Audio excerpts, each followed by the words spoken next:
Good afternoon. I'm back in the music room. I've set up my Kemper pretty much in the way that I use it, and I thought I'd just run through some of my settings. I'm a member of some Kemper groups online, forums and such. People are asking a lot of questions. What's the best way to set them up? That kind of thing. The beauty of the Kemper is that you can pretty much configure it how you want. It's really flexible.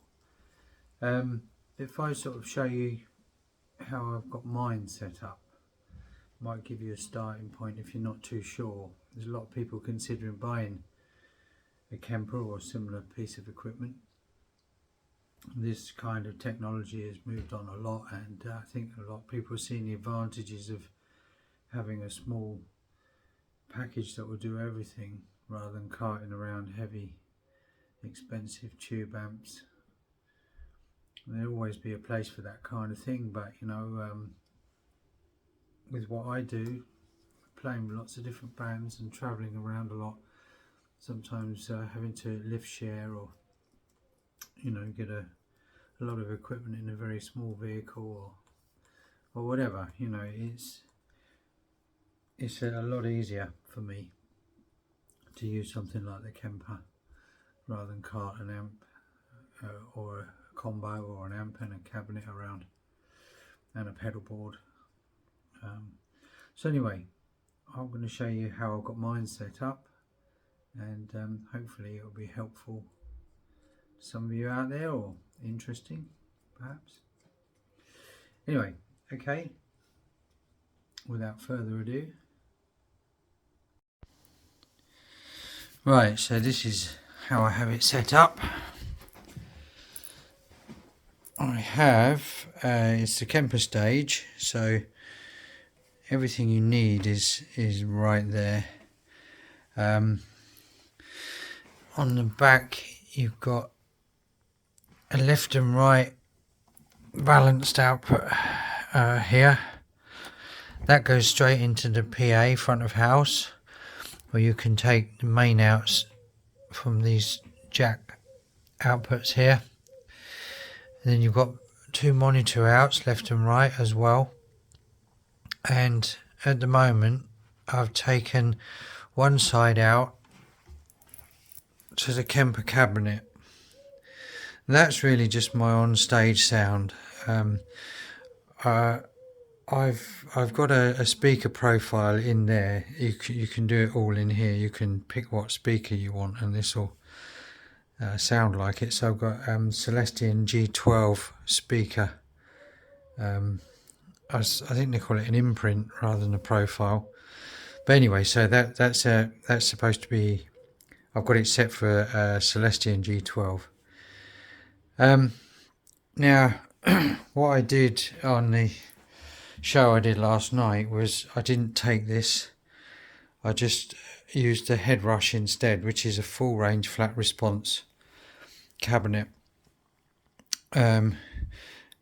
It's basically a PA speaker, powered PA speaker. So I come out of one side of the monitor into that, and I didn't use that last night. Sometimes I use both just to be a bit extravagant, but the idea is that this Kemper cabinet is supposed to make it sound and feel more like a guitar cab, whereas the head rush, it kind of is supposed to represent the PA sound out the front. That's the way I understand it anyway.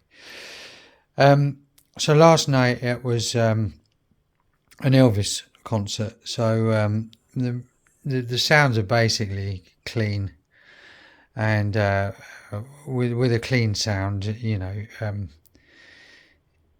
it doesn't, the head rush is absolutely fine. But it's when you get into sort of heavy distortion sounds, when I'm playing sort of rock music and that kind of thing, then the Kemper cabinet comes into its own, because distorted, overdriven sounds can actually sound quite fizzy if you don't set them up and EQ them right. through the head rush or through the PA. So you know, if you're playing majority of that kind of music, then having some kind of guitar cab or something that's going to act like a guitar cab is going to make things sound much better. So I've got the best of both worlds, really. So I didn't really need to use the cab on last night's gig. There's nothing really heavy and distorted in the Elvis repertoire. So yeah, I'll run through a few sounds in a minute, but I just want to show you how I've got this set up. Now, there's a number of ways you can do this. So, some people will set up a whole performance for one song.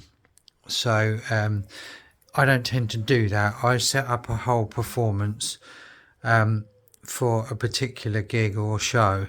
So this is my, it says John 1 Elvis. And what I've got in this performance, I'll call it a performance, I think that's what you call it.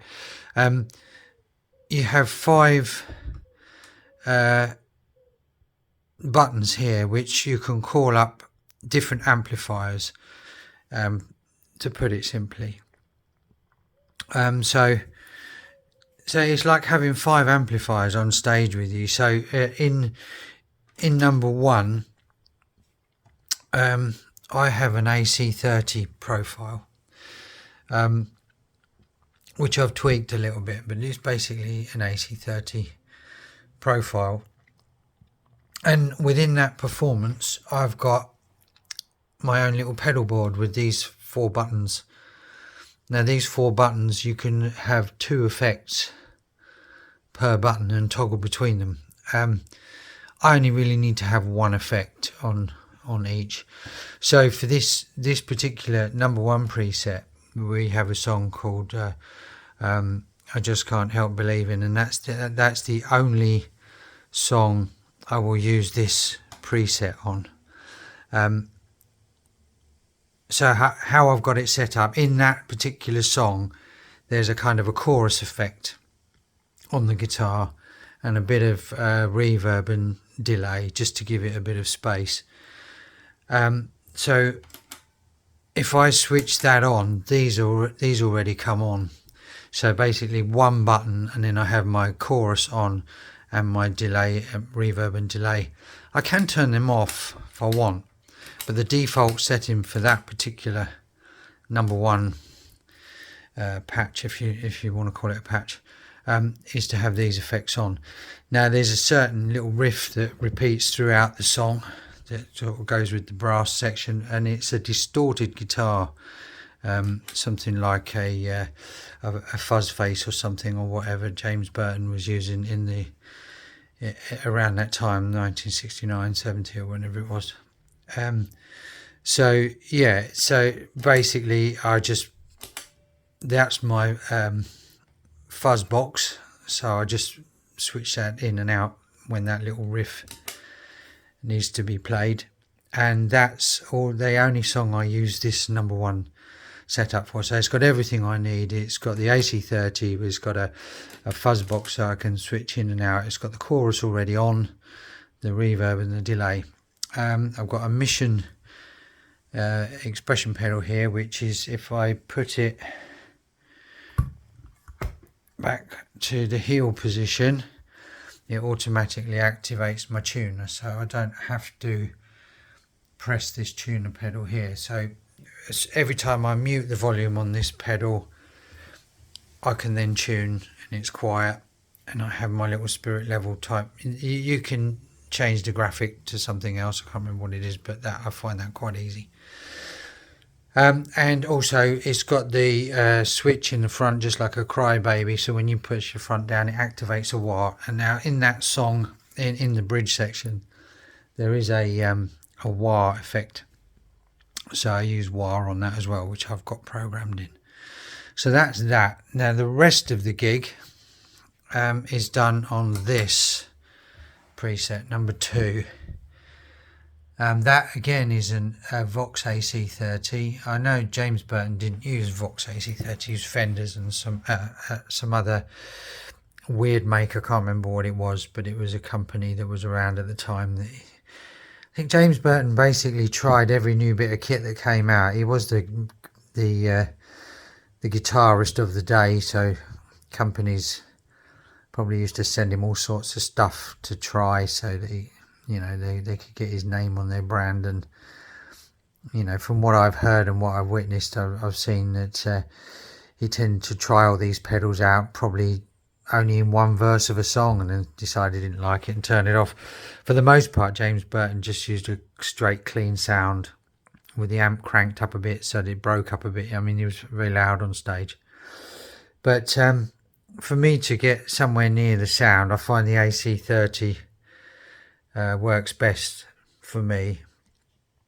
And you've got to remember, I'm trying to replicate 8 years of different sounds and stuff that was on the record, which that's why I have all this kit. Plus I don't want to carry big heavy amplifiers around. So this preset is used for the rest of the gig pretty much.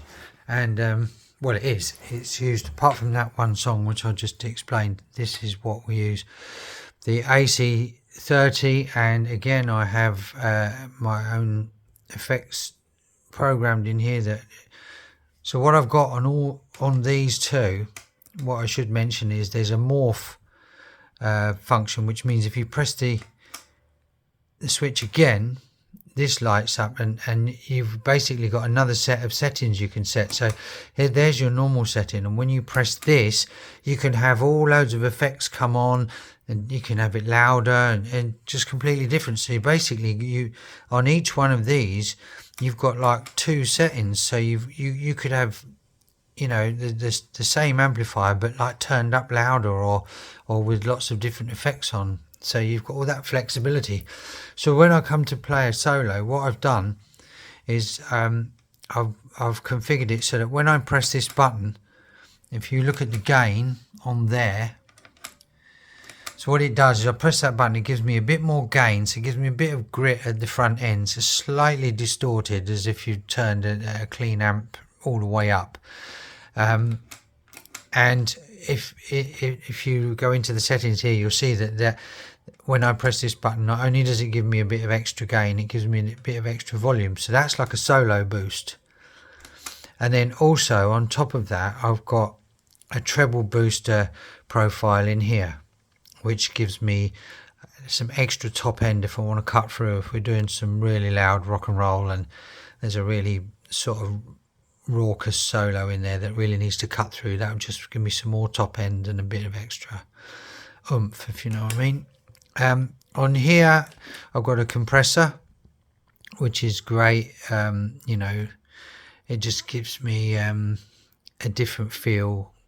You don't have to sort of play so hard, and it squashes the front end of the note a little bit and then it expands as it decays. It's hard to explain, but it's a feel thing really. On here I've got reverb, and on here I've got delay, and that's on all the time. It's a kind of a slap back, very quick delay, just to give me that rock and roll sound. It's more about giving it a bit of space really, and just adding a bit of character to the sound. I don't use these two are not assigned to anything, so that's basically all I use, apart from on number 5 I always have an acoustic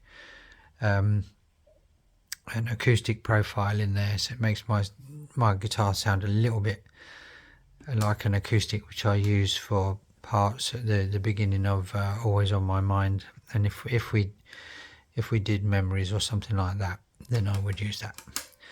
So that's basically that for the Elvis show. And yeah, again, this has got a boost on it.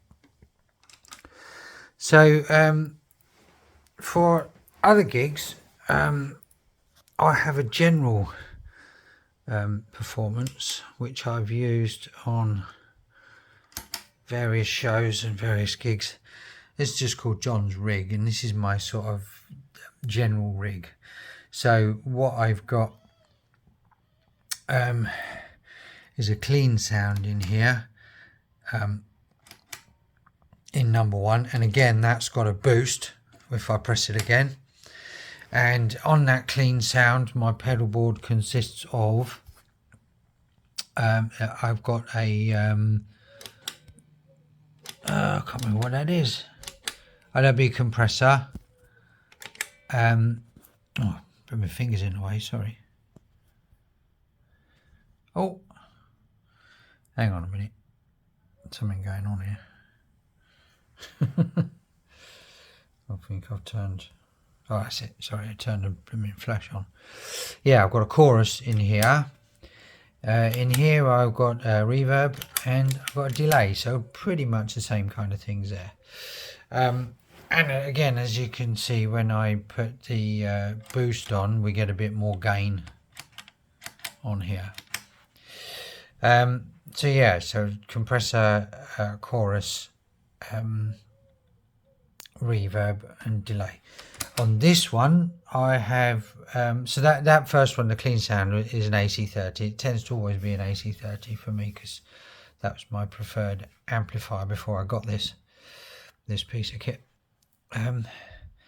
So yeah, so number 2, again, that's got a boost function for solos, gives me a bit more gain, a bit more volume. And on number 2 I have a tremolo effect in here, which I needed for a gig recently, so you get that James Bond type sound. In here I have an octave, so I have an octave. I mean, I've used that a fair bit in various bands. And then reverb and delay again. These are always reverb and delay. Number 3 is my lead sound, or crunchy, sort of crunchy rhythm sound, and that is a Marshall. No, it's not. Oh yeah, I think it is. It is a Marshall. It's a Michael Britt profile anyway, but it's a Marshall type sound anyway. Yeah, so that is like for crunchy chords and stuff like that. But also, I should mention here, 2 is slightly overdriven as well, so OD, overdrive. 3 is a bit more overdriven, so it's good for crunchy chords and stuff like that. But when you put the boost on, it just gives you a nice lead sound. So I've got a lovely lead sound for that. And also I've got like a tube screamer on here. You can hear the gain go up on that. That's chorus, reverb, delay. On here is my super high gain sound, which is a bit more of like a California, like a Mesa Boogie Dumble kind of. I can't remember what the profile is. It's a Michael Britt profile. It's either a Dumble or a Mesa Boogie. I can't remember. It's supposed to say on here what's what, but I haven't changed all the names yet. But anyway, so this is very high gain, lots of mid. I like that sort of squawky sound, a bit like Michael Schenker used to get when he used to put the wah pedal halfway. So it's got a lot of mid, a honky sound, and it actually cuts through the mix really well. And that's got a boost on it. And on that one, I haven't got anything in here yet. I don't know what to put in there. I don't need any more gain, so I don't know what I'm going to put in there yet. I have chorus again and reverb and delay. So that's basically how. And on all of these, there is a wah setting available. So the wah and volume works on every sound that I've got. You have to select that. And what I've actually done as well is this master volume, I've got it routed to the monitor, so it doesn't affect the front of house. When I first got this, I was turning this up and down so I could hear myself, and I was turning myself up and down on the front of house, which isn't ideal. So basically this just does my on-stage sound, so I can turn myself up and down without affecting the overall mix. And there's loads. I can't remember how many of these performances are. I mean, far more than you ever need, hundreds. But I only really use two. And if we go back, there's one when I used to do the Paul McCartney show. This was a setup for that show. And I had a Michael Britt, or was that the? Oh no, that was a Marshall in there. Oh, 72 Marshall. I think that was a Marshall. That's a divided by 13 in there.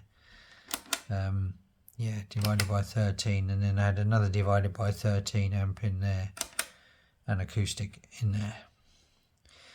But yeah, so I tend to use the Elvis as a new one, or my normal rig. That's all I've really got. They seem to do everything I need to do. Yeah, so that's one way of setting it up. That's the way I find easy. Some people will set up a performance and say this, so for each song, so that number 1 might be the verse, 2 might be the bridge, 3 might be the solo, and that kind of thing. That's a bit too much stomping around for me. I'd rather set up the whole performance.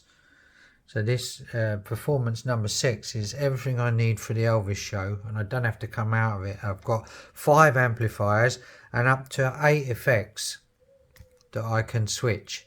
I mean, that's enough in my book, really. So, you know, it's up to you how you use it. There's a number of ways you can use the Kemper. That's what I like about it. There's lots of different ways of arriving at the same result that you know, you can configure it however you're most comfortable. Right, okay, so I'll just quickly run through some sounds.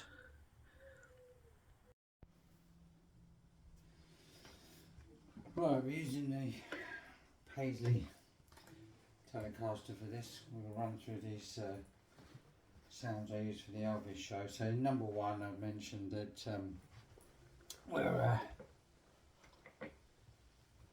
we use this for just one song, Just Can't Help Believing. So when I stick that on, the chorus is on, the reverb and delays on. So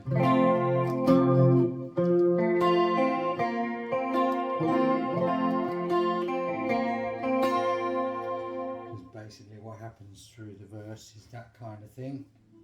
And then there's this, which I use the fuzz box,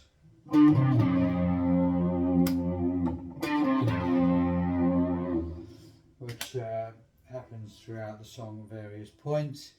And then in the bridge there's a wah.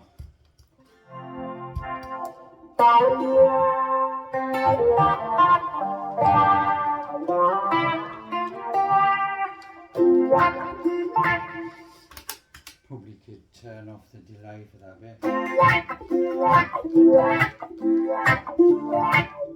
It's very subtle. Again, I think the recordings I've listened to, James Burton doing it live, sometimes he uses it, sometimes he doesn't. It's almost as if he's been given this new toy.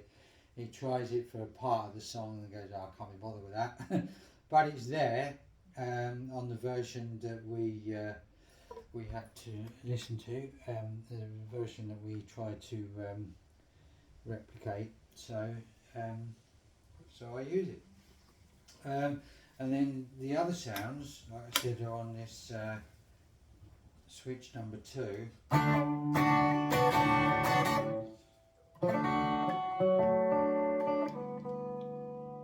Tuning issue.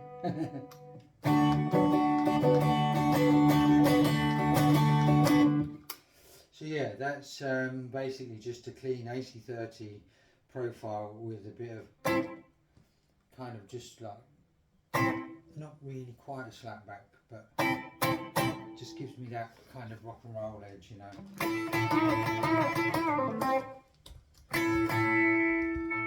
And again, that's got a wah pedal on, and the wah features in a song called Poke Salad Annie.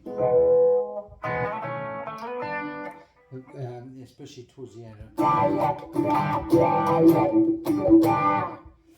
So So yeah, so I use it for that.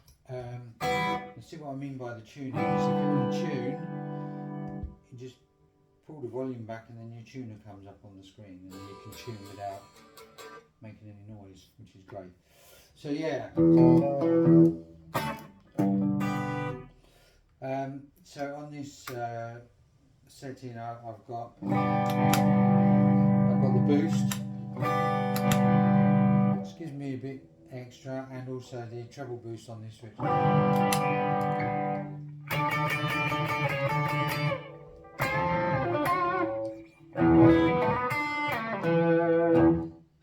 And a compressor.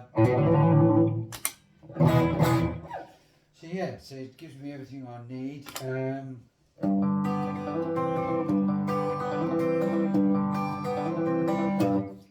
And that's basically it. And then we've got the acoustic.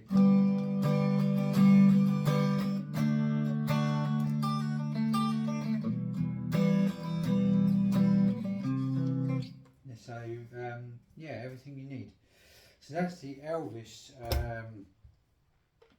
setup. If we go into the other, I've just restrung this guitar. I've got a PRS Custom 24 here. So it might not be in tune. Close enough. So yeah, if I go into my the general rig.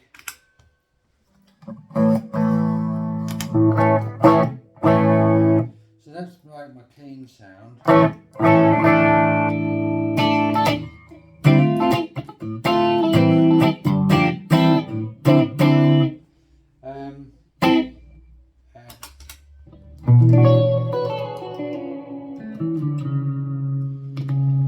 Oodles of reverb and delay.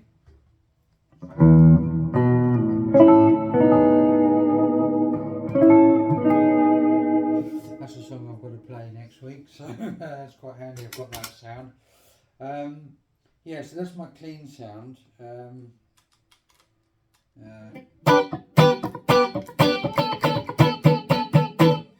So it can be used for funk and all sorts, and even jazzy things.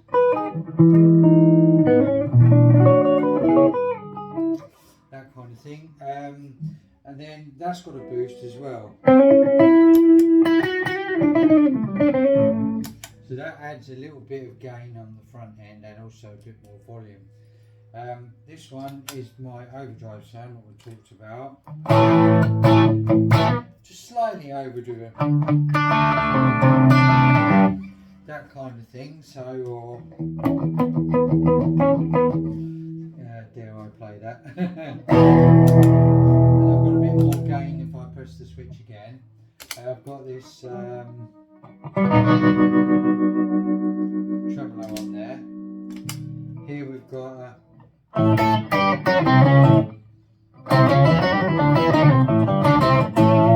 that comes in handy for some songs.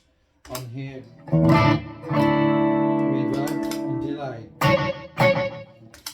So yeah, it's a sort of a rock and roll.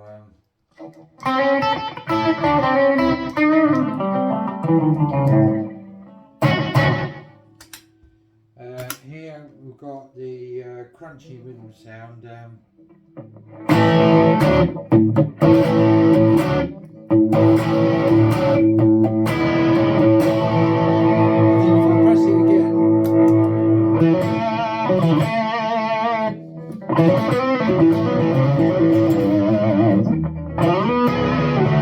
And then I've got, if I want to put a bit more top on it and a bit more gain, it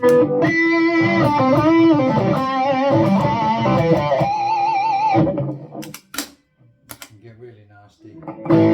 And chorus.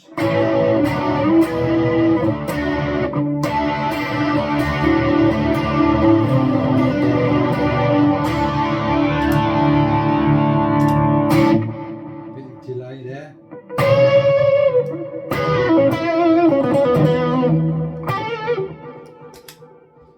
So yeah.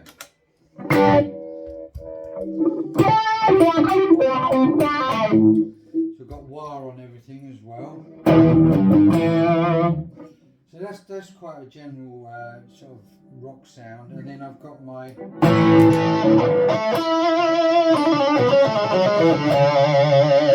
which is my super high gain sound. It sounds a bit kind of nasal, but in the mix it's really great. I love it.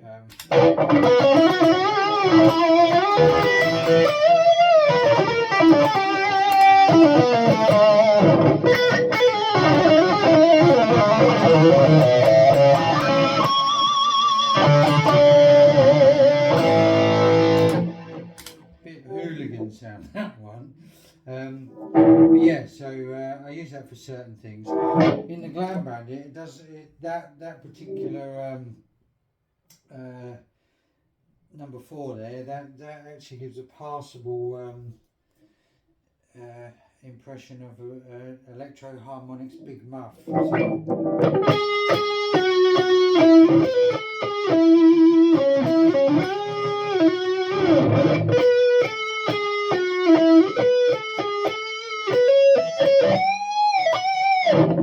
Something like that. Bye bye baby. I'm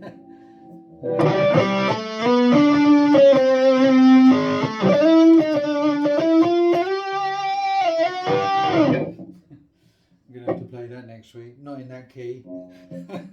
But yeah, so it gives me that kind of real fizzy big muff type sound. And then again we've got an acoustic patch. So that's basically it really. So that's how I have the Kemper set up. I'm still playing with it, trying to refine it, tweak it a little bit to improve the sound. But I think, you know, I've done a few gigs with this setup now, and I don't really see any reason to be dragging an amplifier out. I mean, I've got some nice amps, and I might take them out just for the hell of it, just for the fun of it. But to be honest, you know, I'm over carrying a lot of heavy stuff, especially at the end of the night. When this does it all really, so it's your amp and pedal board all in one. And as I say, you don't need that cab. You know, you can just take a left and right straight out the front and into the PA. You know, as long as you've got a decent sound man, and you've got in-ear monitors, or you know the some fold back from the PA itself. That's all you need. All you need is just that. That's all you need. But you know, we guitarists are a fussy bunch, so and we like gear. And just think it's just nicer to have that traditional amplifier sound and feel on the stage, and the powered cabinet, the Kemper cabinet, does that. It takes a bit of tweaking. Like I say, I've set it up so that I've got a Celestion G12 speaker profile imprint, or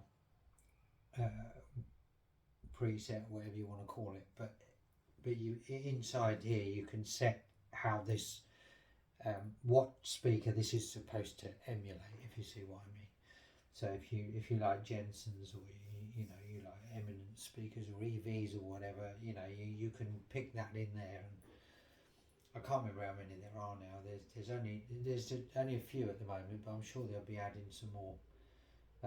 So that's it. That's a little tour around my rig.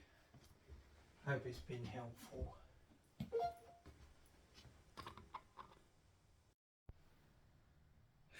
Right, so yeah, I hope that's been of some use to anybody that's interested in how I get my sounds and how I work, but more really for you know, somebody who's thinking of switching over to Kemper, or you know, similar platform. There's the Quad Cortex, there's the Axe Effects by Fractal, Line 6 Helix, all good stuff. I went with Kemper because, you know, I like the idea of profiling some existing equipment, but also because it just seems to, even though it's the oldest of all the, you know, the latest platforms out there, it seems to be very flexible. that you can keep adding to it, and they keep updating it, bringing out new features, and it does me anyway. And I've been using Kemper since 2015. I had the rack version before, and then I traded that in, and I got this for portability mainly. And I'm only just sort of working with it. When I first got it, I set it up quickly, just to get it working. For the shows that I was doing, and then left it and just forgot about it. And then when I had to go in and change any parameters, I couldn't remember how to do it. But now I've got my music room, I can sort of leave it set up, and I can play with it and just keep tweaking it and getting the most out of it. You can do all this via the rig manager, which is you download to your laptop. I have done that, but I don't do too much of it. I've got to get into that rig manager and work out. It does offer up a lot more flexibility and in the way you use it. But I'm just quite one step at a time. I'm a bit of a dinosaur, so once I can do most of I can do everything that I need to do on the front panel. And once I've got my rigs set up how I want for the shows that I do, I don't need hundreds and hundreds of rigs. I have one, maybe one favorite lead sound, and maybe have two slightly different ones, and then anything else it will be specialist sounds for that particular show. But generally speaking, for my my general rig, I will have one or two sounds that I like, and that'll be it. I don't need to have a massive arsenal of amps and effects. Really, it just confuses me. I have enough trouble remembering what I'm supposed to play, let alone which button I've got to stomp on next. You can see behind me, this is just briefly, this is my little setup. It's I've got a basic recording setup. I'm only using GarageBand at the moment. I've got Logic, which I haven't really set up yet, Studio One, and some other digital audio workstations. But yeah, so I've got my little MacBook there. And anyway, so I just set up a Spotify playlist for the shows that are coming up next week. Got 2 new shows next week, and then I shall be working through those this week. So that's basically how I work. Yeah, anyway, I hope you found that interesting. It's a bit of a long video, but if this is the sort of thing that you're interested in, I'm sure you'll find something in there that's quite useful. Anyway, I had a late night last night. Well, this morning I got in at the early hours, and I didn't have much sleep. When I did get up, I come straight into the music room and started setting up everything so that I can spend the rest of this week preparing for next week's shows.